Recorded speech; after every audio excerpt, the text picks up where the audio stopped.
दोस्तों IPS RRB clerk में अब बस कुछ ही दिन बचे हुए हैं। कल पीटी का जो है वो नोटिफिकेशन आया है, जो एग्जाम से पहले स्पेशल ट्रेनिंग करवाई जाती है, उसका नोटिफिकेशन जो है वो फाइनली आ गया है। तो अब चूंकि आपके सामने पीटी की डेट यहाँ पे आउट हो गई है, जो कि सिस्टमेटिक वे में, अगर मैं आपसे ये कहूँ कि अभी आज की डेट क्या है और उसके बाद आप आरआरबी क्लर्क देखें, तो ऐसा नहीं हो सकता जो आप एसबीआई क्लर्क के अंदर देखे थे कि सर एग्जाम जो है वो क्या 12 के एक्सपेक्टेड था, फिर ये 20 हो गया, क्या ऐसा कुछ आरआरबी क्लर्क में भी ऐसा कुछ कहीं से भी देखने को आपको जो है वो नहीं मिलने वाला है। लगभग सिस्टमेटिक चल रहा है। 6, 7, 13 और 14 तारीख को आपका एग्जाम जो है वो लगा हुआ है। मोस्ट एक्सपेक्टेड, अगर यहाँ पे एक टेंटेटिव दिया है, मान लीजिए हो सकता है अगर 14 को मैं थोड़ा साइड कर दूं कि क्या पता कम शिफ्ट हो, तो 6, 7, 13 तो लगभग क्लियर है कि इसमें आपके एग्जाम जो है वो होने ही होने हैं। देखिए, जब कभी भी एक से ज्यादा दिन में एग्जाम होते हैं और आरआरबी क्लर्क का अर्लियर ट्रेंड का पेपर आप सभी लोग जानते हैं कि हाँ भाई इजीएस्ट पैटर्न में आता है, क्योंकि कट ऑफ के नंबर भी अच्छे खासे जाते हैं। आपको अभी फिलहाल जो ज्यादा फोकस करना चाहिए वो, जैसे आप आरआरबी पीओ अभी देने गए थे, तो आरआरबी पीओ में क्या इंपॉर्टेंट है कि भाई क्वेश्चन सिलेक्शन, आपको पता है एक्यूरेसी मैटर करती है, क्योंकि वहां पे लेवल हार्ड आता है। देखिए पीओ क्लर्क में ये डिफरेंस होता है, लेकिन जब आप क्लरिकल लेवल एग्जाम को देते हैं तो ये समझिए कि स्पीड एक बहुत इंपॉर्टेंट फैक्टर है।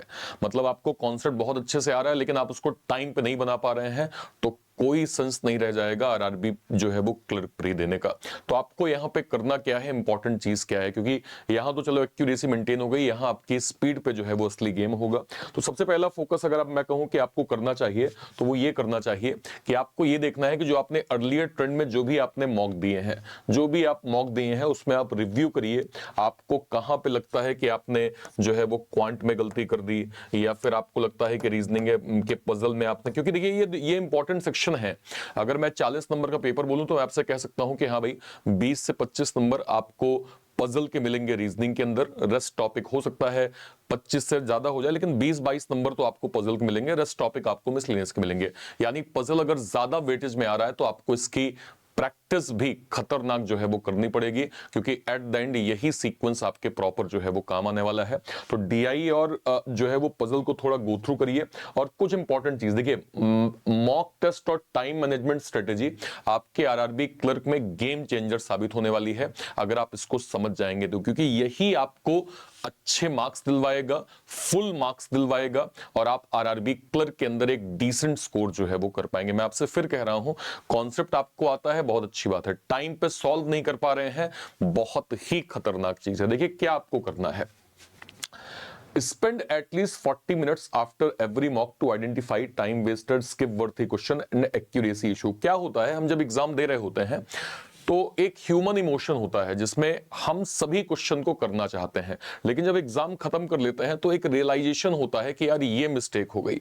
अगर मैं उस वाले क्वेश्चन में ज्यादा टाइम ना दिया होता, जैसे बहुत सारे बच्चे जब निकलते हैं और जब रिव्यू में उनसे ले रहा होता हूं तो ये कहते हैं सर अगर अभी मुझे लग रहा है, अगर उस सवाल को मुझे आभास तो हो गया था सर, लेकिन फिर भी लगा कि कर लूंगा, पर अभी लगता है कि अगर उसको छोड़ दिया होता तो बाकी क्वेश्चंस में अच्छे अटेम्प्ट मेरे बन जाए। तो जो मैं आपसे कह रहा हूं कि टाइम वेस्टर, स्किप वर्दी क्वेश्चंस और एक्यूरेसी जहां पे आपको लगता है कि कम ज्यादा हो रही है, आप उनको कैसे मैनेज कर सकते हैं। जैसे मैं हमेशा मेंस में कहता हूं कि मशीन इनपुट और कोडिंग डिकोडिंग मैंने बहुत पढ़ा दी, लेकिन जब आप सीमित दायरे के क्वेश्चन करते हैं, सीमित दायरा मतलब मेंस में सब नहीं करना होता, सिलेक्टेड क्वेश्चन को करना होता है, तो सीमित दायरे में भी आप मशीन इनपुट और कोडिंग को बाद में रखिएगा, क्योंकि इसमें लॉजिक आपको ढूंढना होगा, और ढूंढने वाला लॉजिक हो सकता है टाइम टेकिंग हो।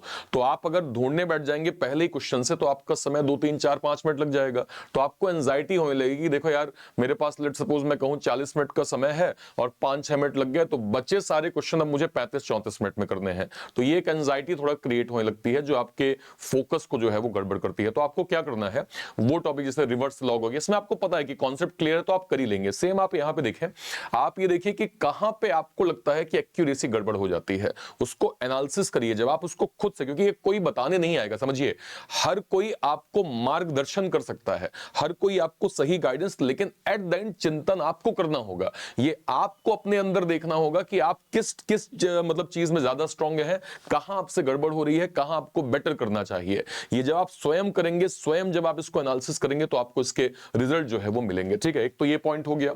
इन the actual exam start with speed booster like inequality, syllogism, simplification, number series to build early momentum. ये मैं हमेशा बोलता हूं, हमेशा मैंने कहा है कि आप पजल को ऑलवेज लास्ट में करिए, ऑलवेज लास्ट में। हालांकि मैं पजल सबसे ज्यादा पढ़ाता हूं, मैं पजल सबसे ज्यादा पढ़ाता हूं, लेकिन मैं ही बोलता हूं कि पजल को आप लास्ट पे करिए। कारण ये है कि आपको कॉन्फिडेंस जो है वो बूस्ट करना है। देखिए ना, मैंने क्लियर बोला है कि भाई इससे अर्ली मोमेंटम आप पकड़ लेते हैं, ठीक है।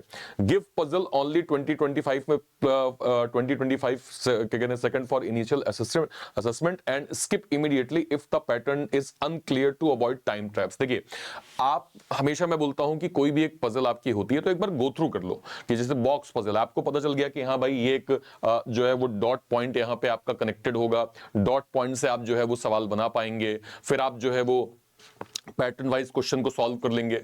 जब आप ये पैटर्न को बार बार रिकॉग्नाइज करेंगे ना सर, तो आपको पता चल जाएगा कि ये पजल मुझसे बन जाएगी, ऐसा मुझे लगता है, या फिर ये पजल मुझसे नहीं बनेगी। दो में से एक ही चीज होगी, और वो इनिशियल लेवल पे ही आपको इंट्यूशन बता देगा। तो इसलिए पजल को बाद में करना है और सिस्टमैटिक करना है, ताकि मैं बीच में कहीं ट्रैप में फंस ना जाऊं, ठीक है। Okay, target 18-20 accurate attempts in quant and 20-24। ये मैं मिनिमम कह रहा हूं भाई, मिनिमम। इसका मतलब ये नहीं कि आप 20-22 ही करके आ जाइएगा। मैं आपसे कहता हूं, मेरे पास डेटा है सर, जहां पे मैंने अर्लियर कहा है कि 40/40 बच्चे एग्जाम में लेके आते हैं, और आप देखिएगा जिस दिन एग्जाम होगा उस दिन आपको मैं ये वाले स्क्रीनशॉट दिखाऊंगा, ये वाले स्क्रीनशॉट में दिखाऊंगा, जहां पे आपको 40/40 के नंबर एग्जाम में जो है वो आपको देखने को मिलते हैं, ठीक है। तो इस पैटर्न की आपको प्रैक्टिस जो है वो जरूर करनी है, ठीक है।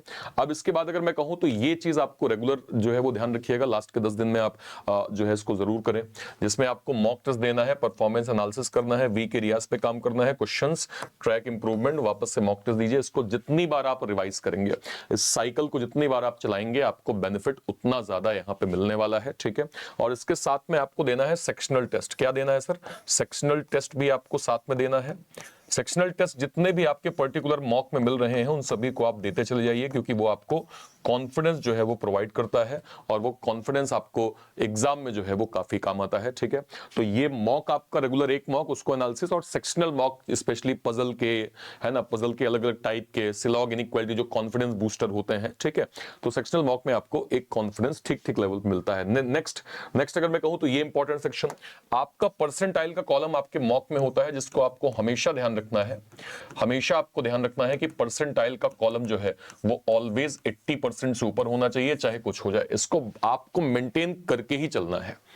80% से ऊपर मतलब एक पेपर भी आप ठीक दे रहे हैं, सही डायरेक्शन में पेपर कर रहे हैं, आपको पता है क्या करना है क्या नहीं करना है, अप्रोच कैसे करनी है, ये सब कुछ ये परसेंटाइल शो कर देता है। तो मेक श्योर करें कि आपका परसेंटाइल का कॉलम 80 से ऊपर जरूर होना चाहिए, ठीक है। सारे बच्चे मुझे बताइएगा जिन्होंने भी हालिया में आरआरबी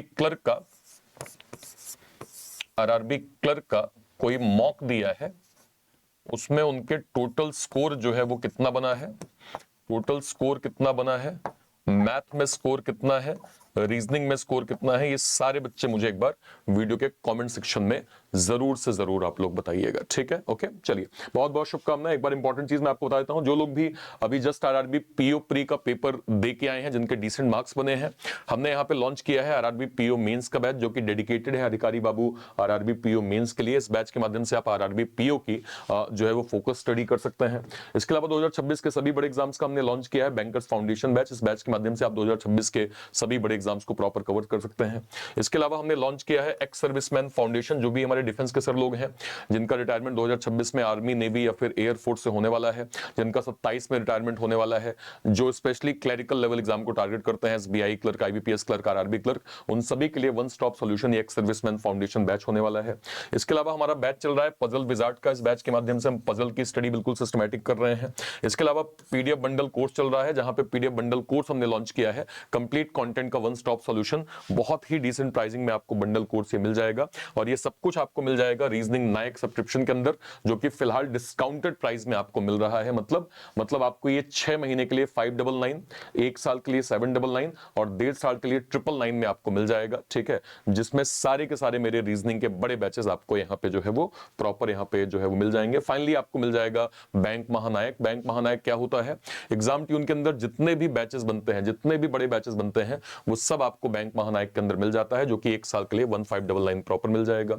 इसको आप कहां से अवेल कर सकते हैं? या तो इसी वीडियो के डिस्क्रिप्शन बॉक्स में जाइए, इसी वीडियो के, या फिर आप इस चैनल पे हैं, जैसे आपने यहाँ पे क्लिक किया, ये अर्पित सर रीजनिंग चैनल हो गया, कोई भी वीडियो आप यहाँ पे क्लिक किए, क्लिक करके आप किसी वीडियो पे, कल ही हम लोगों ने आरआरबी क्लर्क प्रीलिम्स का हैंडआउट पैटर्न पेपर किया है, इसको एक बार गो थ्रू कर लीजिएगा, ठीक है। जैसे हम इसके डिस्क्रिप्शन बॉक्स में यहाँ पे जाएंगे, इसमें आपको सारे के सारे बैचेस की लिंक मिल जाएगी। बैंक महानायक आपने क्लिक किया, आपको मिल गया। इसके अलावा अगर आप जाएंगे तो आपको rank booster PDF bundle course मिल जाएगा। इसके अलावा अगर आप जाएंगे तो आपको अधिकारी बाबू का आरआरबी पीओ मेंस का बैच मिल जाएगा। इसके अलावा अगर आप जाएंगे तो आपको एक्स सर्विसमैन फाउंडेशन, सारे के सारे बैचेस की लिंक आपको प्रॉपर यहाँ पे मिल जाएगी, आप यहाँ पे अवेल कर सकते हैं। ठीक है, और कोई भी डाउट होता है वीडियो के कमेंट सेक्शन में अपनी बात आप जरूर रखिएगा। Till then bye bye, thank you so much, Jai Hind, thank you.